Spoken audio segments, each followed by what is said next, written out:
China's been using experts from government-backed think tanks to indirectly speak with the Indians. One such voice, a leading voice I should know, Hu Shisheng, has told the Times of India that indeed that remains the official position coming from Beijing. No talks as long as the Indian troops are there. Now, just to recap, China says that 1 month ago today, Indian troops crossed into a Himalayan plateau called Doklam, that's in an area known as Sikkim.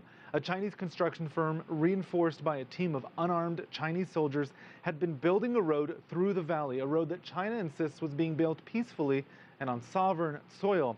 Now, Bhutan also has a claim to the territory, and a small group of Indian troops who were based there were sent in to block the construction. Since then, more and more troops from both China and India have arrived. We should note that the two countries share 4,000 kilometers of border, much of it unguarded. But the Chinese Foreign Ministry says this incident, what it's dubbed trespassing, is different. The Sikkim section was formally defined by the convention between Great Britain and China relating to Sikkim and Tibet in 1890. The successive governments of both China and India have recognized the validity of the convention, which is therefore valid and legally binding for both countries.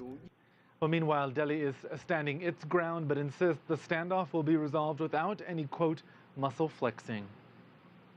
As far as Doklam area issue is concerned, we have diplomatic channels available. The embassies are there in both countries, and those channels will continue to be used.